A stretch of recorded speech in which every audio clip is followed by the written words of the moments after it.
Mainit yung pinag-uusapan si Nadia Montenegro kaugnay ng kontrobersyang kinasasangkutan niya hinggil sa umano'y paggamit ng ipinagbabawal na gamot sa loob ng Senado. Gayunpaman, sa gitna ng isyong ito, ay lumabas naman ang balita tungkol sa muling pagkikita ni na Nadia at Baron Geisler para sa kanilang anak na si Sofia, na kamakailan lamang ay nagdiwang ng kanyang birthday. The Philippine Showbiz List presents Nadia Montenegro, gumamit daw ng bawal na gamot sa Senado? Nadia was named in Senate Incident Report. Si Nadia ay kabilang sa staff ni Senator Robin Padilla. Batay sa ulat na may petsang August 13, 2025, isang security personnel na nag-ulat ng dalawang magkahiwalay na insidente.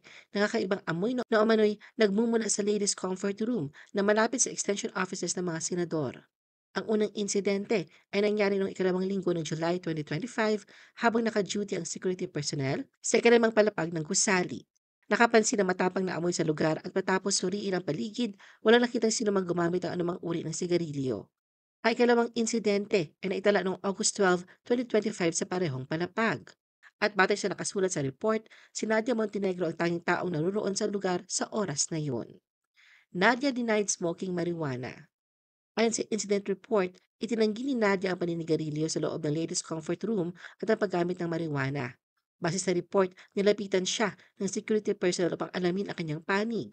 Sa naging pagkikipag-usap, malinaw na itinanggi ni Nadia ang paggamit ng marijuana, ngunit inamin na may dala siyang vape. Nakasaad sa report na ang naturang vape ang posibleng pinagmula ng amoy na iniulat ng staff mula sa opisina ni Senator Ping Lacson. Ipinunto ng security personnel na ang pagkakaroon ni Nadia ng vape ay maaaring dahilan kung bakit may natukoy na kakaibang amoy sa lugar. The Senate ordered an investigation. Iniutos ni Senate President Francis Chis Escudero at ng opisina ni Senator Robin Padilla ang pagsasagawa ng investigasyon kaugnay ng umano'y paggamit ng marijuana ng isang miyembro ng staff sa loob ng gusali ng Senado. Batay sa ulat ng Senate Secretary, nakapagsumiti na ang Senate Office of the Sergeant at Arms ng kanilang report hinggil sa insidente noong August 14, 2025. Ipinadala rin ang kopya nito sa opisina ni Senator Robin Padilla para sa kaukulang aksyon.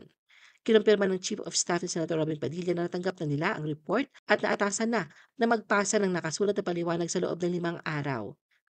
Nadia and all Senate employees were recommended to undergo random drug testing.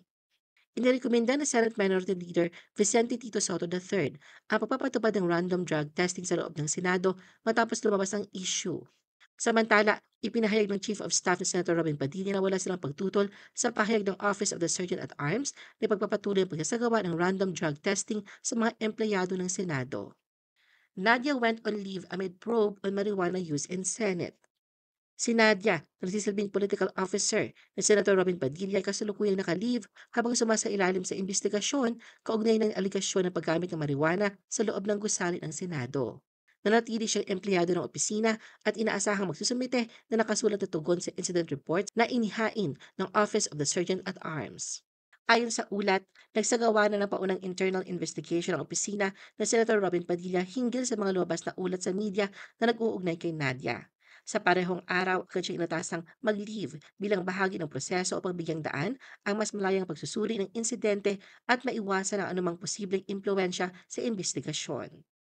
Nadia was given a deadline to submit her written explanation. Noong August 13, 2025, binigyan si Nadia ng 5 araw o hanggang August 18, 2025 upang magsumite ng written explanation hinggil sa dalawang artikulo ng balita na inilathala ng Abante at Bilyonaryo. Kasunod dito na matanggap ng opisina ni Senator Robin Padilla ang incident report mula sa Office of the Sergeant at Arms noong August 14, muling binigyan si Nadia ng 5 araw o hanggang August 19, 2025 para magsumite ng paliwanag bilang tugon sa naturang ulat. Nadia found an ally. Ipinakita ni Angeli Pangilinan Valenciano, asawa ni Gary Valenciano, ang kanyang matibay na suporta kay Nadia sa gitna ng isyong kinahaharap nito.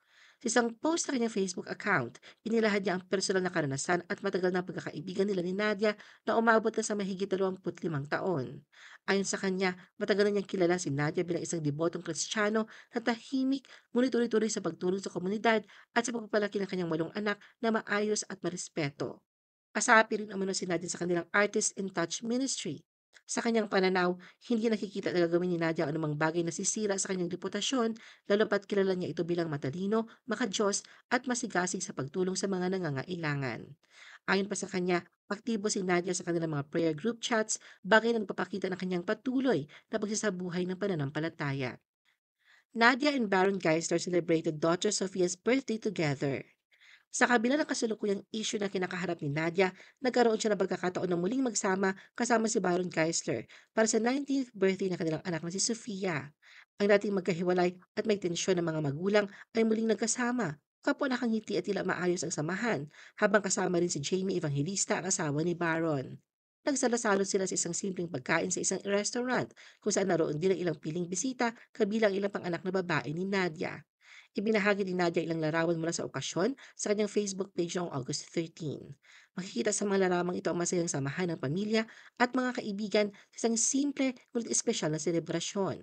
Sa parehong post, ipinakita rin ni Nadia ang ilang bahagi ng hiwalay na pagdiriwang para sa kaarawan ng isa pa niyang anak na si Samantha. Ayon sa mga naunang pakayag ni Nadia, unti-unti nang nagiging maayos ang relasyon sa pagitan ni na Sofia at Baron. Madalas na umano nakakasama ng dalaga ang kanyang ama at pamilya nito sa iba't ibang okasyon. Ano ang masasabi mo sa video na ito? Mag-like o mag-react at huwag mahiyang mag-comment.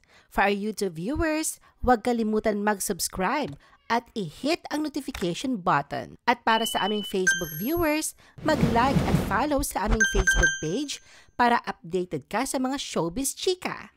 Thanks for watching!